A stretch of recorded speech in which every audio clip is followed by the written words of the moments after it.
Hey, what's up, lightboltjoe here. Today we're going to discuss the 2022 Sony film, original film based on their original game, Uncharted. So this stars Tom Holland, Mark Wahlberg, Antonio Banderas, Tati, Gabriel's in this. A bunch of other people were in this.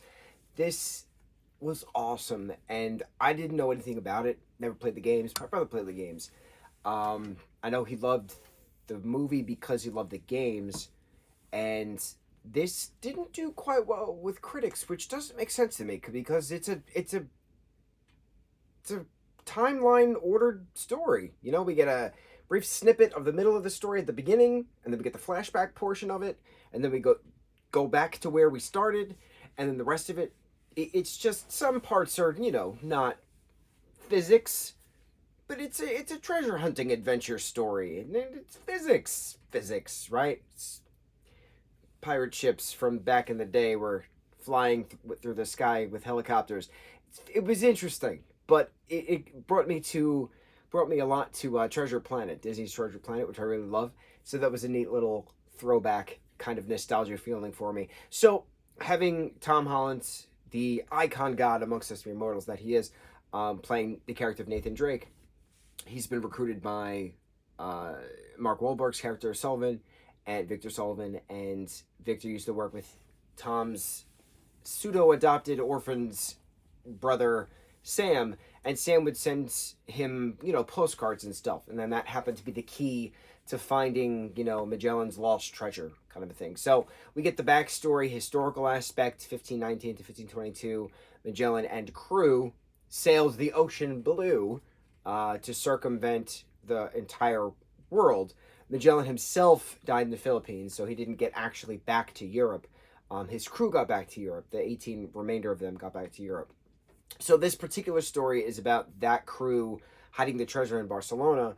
But did they actually hide it in Barcelona? No, they didn't. It was actually, they never left the Philippines because that's where this gold's, treasure trove was. So it's a matter of finding the treasure in Barcelona. But all the twists and turns, and we're in Boston, and we're in New York, and then we're in Barcelona, and we're in the Philippines, and it's neat jumping from place to place. So, we have these newer kind of, treasure hunting films. So we had that Lost City of Gold with Channing Tatum and Sandra Bullock. That was great. You had the Red Notice film with Gal Gadot, Ryan Reynolds, and Dwayne Johnson. That was awesome. So you're having a lot more of these treasure hunting films, and it's neat. It's neat seeing this because it's never going to go out of style. Indiana Jones is such an iconic treasure hunting kind of archaeological film, and it's never going to go away. We're always going to have more. So the fact that this film is based on a game series, I thought it's pretty neat because I could see this. Certain scenes were very game-like. Certain, like, you have to solve the puzzle to get to the next room kind of a thing. And, like, this gold key has to turn one way. And, like,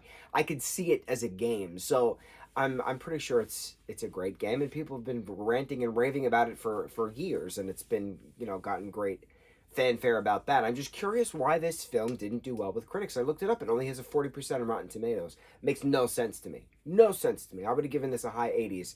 I only knock it down just from the sheer fact of all the physics aspects.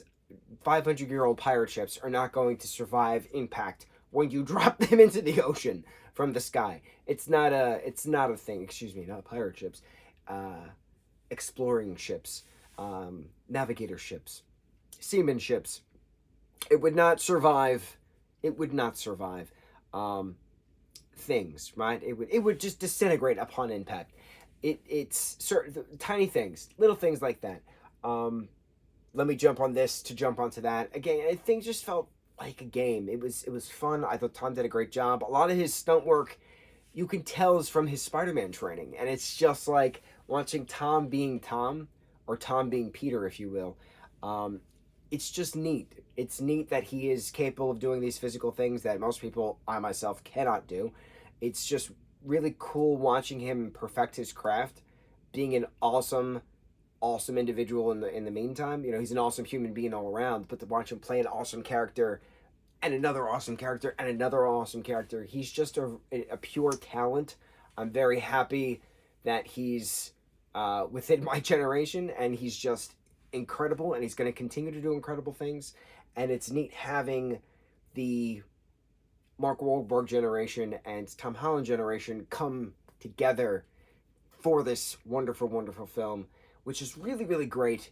And I love the pirate gold aspect, and it was a fun treasure hunting kind of film. I didn't see anything wrong with it aside from the physics aspect. I like the twist endings of the, multiple post credit scenes. So we'll see. We'll see what happens within the next film. I liked how abrupt the last post credit scene ended with the two of them with their hands up. Who's behind the camera on the other side? We shall see. Uncharted 2022 action adventure thriller film. On to the next review. Mahalo.